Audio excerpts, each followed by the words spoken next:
Hello प्यारे बच्चों। कैसे हैं आप सब। आशा करता हूं कि आप सभी ठीक होंगे और अपने अपने घरों में बैठकर अपने कार्य संपन्न कर रहे होंगे। प्यारे बच्चों, आज मैं आपको जीके के अपने तीसरे संस्करण में हमारे हरियाणा के सभी मुख्यमंत्री के बारे में बता रहा हूं। हरियाणा के मुख्यमंत्री, इसके जन्म से आज तक जितने भी मुख्यमंत्री हुए हैं उनके बारे में आपको विस्तार पूर्वक बताऊंगा। हमारा हरियाणा प्रदेश, जैसा कि आप सभी जानते हैं, पूर्व में पंजाब प्रदेश का ही एक हिस्सा था। 1 नवंबर 1966 को पंजाब प्रदेश से अलग होकर हमारा हरियाणा मानचित्र पर आया। हमारा हरियाणा, जैसे इसके नाम से ही लग रहा है, हरि की भूमि। हमारा हरियाणा वह भूमि है जहाँ पर भगवान कृष्ण ने कुरुक्षेत्र की पावन धरा पर अर्जुन को गीता का उपदेश दिया था। हमारा हरियाणा एक ऐसा प्रदेश है जिसमें पूर्व में 7 जिले थे, जो बढ़ते बढ़ते, तरक्की करते करते, विस्तार करते करते आज यहाँ पर 22 जिले हो गए हैं। हमारा हरियाणा वह प्रदेश है जिसके बारे में हमारे देश में सभी भली भांति से परिचित हैं और इसकी तरक्की, इसकी विस्तार और इसकी भूमि को नमन करते हैं। प्यारे बच्चों, हमारे हरियाणा के प्रथम मुख्यमंत्री बनने का सौभाग्य पंडित भगवत दयाल शर्मा जी को प्राप्त हुआ था। पंडित भगवत दयाल शर्मा 1 नवंबर 1966 से लेकर 1967 तक 1 वर्ष तक हमारे हरियाणा के मुख्यमंत्री रहे।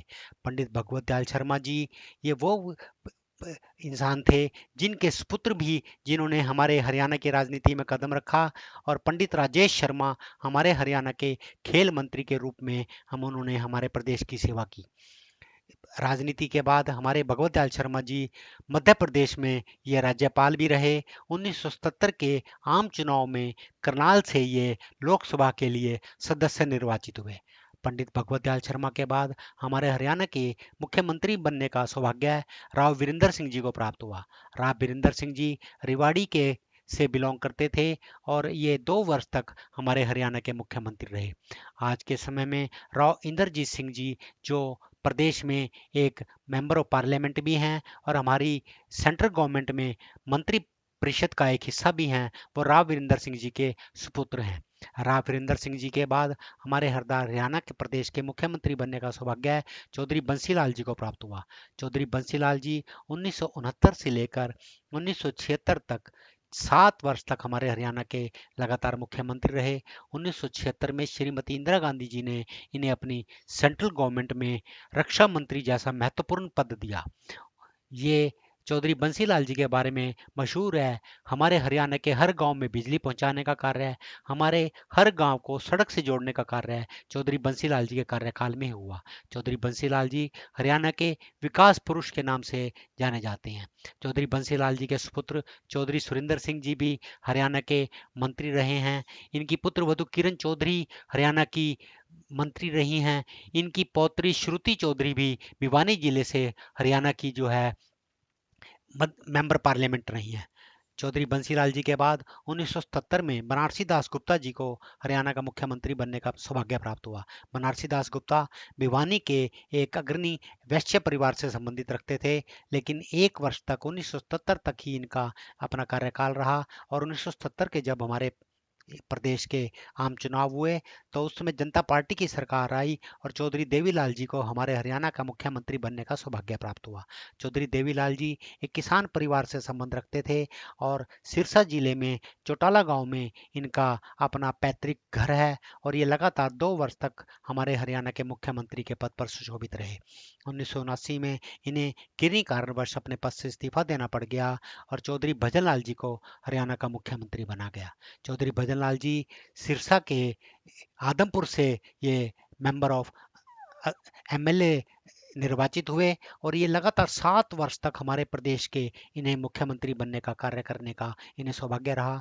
1979 से लेकर 1986 तक ये हमारे हरियाणा प्रदेश के मुख्यमंत्री रहे। इनके 2 सुपुत्र कुलदीप बिश्नोई और चंद्रमोहन बिश्नोई भी हमारे हरियाणा के एमएलए रहे हैं। इनकी धर्मपत्नी जसमा देवी भी हमारे हरियाणा के एमएलए रही हैं। इनकी पुत्र वधु रेणुका बिश्नोई भी हमारे हरियाणा की एमएलए रही हैं। इस प्रकार ये राजनीतिक परिवार हमारे हरियाणा की कई वर्ष से सेवा कर रहा है। 1986 के बाद चौधरी बंसीलाल जी के बाद हमारे प्रदेश का मुख्यमंत्री बनने का सौभाग्य एक बार फिर बंसीलाल जी को प्राप्त हुआ। चौधरी बंसीलाल जी हमारे 1986 से लेकर 1987 तक एक वर्ष तक ये एक बार फिर हमारे हरियाणा के मुख्यमंत्री रहे और इसे तरक्की की राह पर इन्हें आगे लेके जाने का इन्होंने कार्य किया। 1987 में जब हमारे देश के आम चुनाव हुए तो श्री देवीलाल जी जो जनता दल से संबंध रखते थे, जो एक बार पहले भी 1977 से लेकर 1979 तक हमारे प्रदेश के मुख्यमंत्री रहे थे, इन्हें एक बार फिर हमारे प्रदेश का 1987 में मुख्यमंत्री बनने का सौभाग्य प्राप्त हुआ। इस कार्यकाल में इन्होंने हमारे हरियाणा प्रदेश में बहुत सी विकास योजनाएं चलाई। हमारे हरियाणा प्रदेश में जो बुढ़ापा पेंशन है वो इनके कार्यकाल में ही 1988 में शुरू हुई, जिसे आज भी लोग बहुत गुणगान करते हैं। ये लगातार 2 वर्ष तक हमारे हरियाणा के मुख्यमंत्री रहे। उसके बाद 1989 में ये हमारे देश के उप प्रधानमंत्री पद पर सुशोभित होने के कारण इन्हें अपने पद से, मुख्यमंत्री पद से इन्हें इस्तीफा दिया और देश के उप प्रधानमंत्री और कृषि मंत्री के पद पर इन्होंने कार्य ग्रहण किया।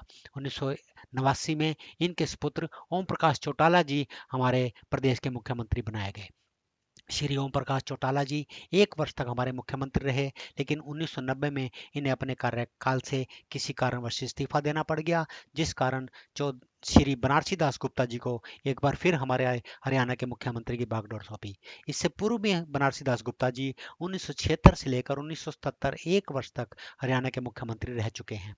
श्री बनारसी दास गुप्ता जी 1990 से लेकर थोड़े कार्य समय के लिए हमारे हरियाणा के मुख्यमंत्री रहे और इन्हें एक बार फिर अपने पद से इस्तीफा देना पड़ा और चौधरी ओम प्रकाश चौटाला एक बार पुनः हमारे हरियाणा के मुख्यमंत्री बने और ये 1990 थोड़े दिन के लिए ये हमारे हरियाणा के मुख्यमंत्री बन पाए।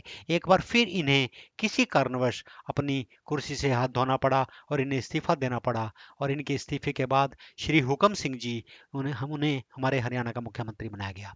श्री हुकम सिंह जी पेशे से मास्टर थे, इन्हें मास्टर हुकम सिंह जी के नाम से जाना जाता है। श्री हुकम सिंह जी 1990 से लेकर 1991 तक हमारे हरियाणा प्रदेश के मुख्यमंत्री रहे। 1991 में एक बार फिर श्री हुकम सिंह जी के बाद श्री ओम प्रकाश जी चौटाला एक बार फिर ये ओम प्रकाश जी चौटाला इस समय लगातार तीसरी बार, बीच बीच में अंत कार्यकाल में विघ्न के कारण इन्हें इस्तीफा देना पड़ा, लेकिन ये तीसरी बार हमारे हरियाणा के मुख्यमंत्री बने और 1991 में इन्होंने एक बार फिर हमारे मुख्यमंत्री की बागडोर संभाली। 1991 के आम चुनाव में श्री भजनलाल जी को हमारे हरियाणा का मुख्यमंत्री बनने का सौभाग्य प्राप्त हुआ। श्री भजनलाल जी इससे पहले भी 2 कार्यकाल में हमारे हरियाणा के मुख्यमंत्री रहे हैं। श्री भजनलाल जी ने 1991 से लेकर 1996 तक लगातार 5 वर्ष तक हमारे प्रदेश की मुख्यमंत्री के रूप में सेवा की और श्री भजनलाल जी आदमपुर विधानसभा से ये हमारे एमएलए रहे हैं और बहुत जुझारू नेता रहे थे। इसके बाद इससे पहले भी ये हमारे देश में इन्हें कृषि मंत्री और कुछ अन्य मंत्रालयों का कार्यभार दिया गया है। 1996 के जब आम चुनाव हुए तो चौधरी बंसीलाल जी तीसरी बार हमारे प्रदेश के मुख्यमंत्री बने। इससे पूर्व में भी ये 2 अन्य भिन्न भिन्न अंतराल पर हमारे हरियाणा के मुख्यमंत्री रहे थे। 1996 में हरियाणा विकास पार्टी की जब सरकार ने बीजेपी के साथ मिलकर गठबंधन किया और इन्हें मुख्यमंत्री के पद पर बैठे गए। 1998 में भारतीय जनता पार्टी ने इनसे अपना समर्थन वापस ले लिया और इन्हें अपने पद से इस्तीफा देना पड़ गया और चौधरी ओम प्रकाश जी चौटाला चौथी बार हमारे हरियाणा प्रदेश के मुख्यमंत्री बने। चौधरी ओम प्रकाश जी चौटाला ने भारतीय जनता पार्टी के साथ मिलकर 1998 में सरकार बनाई और इनकी सरकार 1998 से लेकर 2004 तक 6 साल तक इन्होंने अपनी सरकार हमारे हरियाणा प्रदेश में चलाई और हमारे हरियाणा प्रदेश को तरक्की की राह पर आगे लेकर गए। 2004 के जब आम चुनाव हुए तो उस समय कांग्रेस की सरकार कई वर्ष के बाद एक बार पुनः सत्ता में आई और चौधरी भूपेंद्र सिंह जी हुड्डा उन्हें हमारे हरियाणा प्रदेश का मुख्यमंत्री बनाया गया। चौधरी भूपेंद्र सिंह जी हुड्डा हमारे हरियाणा प्रदेश के वो मुख्यमंत्री थे जिनके पिता श्री रणबीर सिंह जी हुड्डा, जिन्हें पंडित जवाहरलाल नेहरू के साथ, श्रीमती इंदिरा गांधी जी के साथ कार्य करने का मौका सौभाग्य रहा है, ये उनके सुपुत्र श्री भूपेंद्र सिंह जी हुड्डा हमारे हरियाणा प्रदेश का इन्हें मुख्यमंत्री बनाया गया।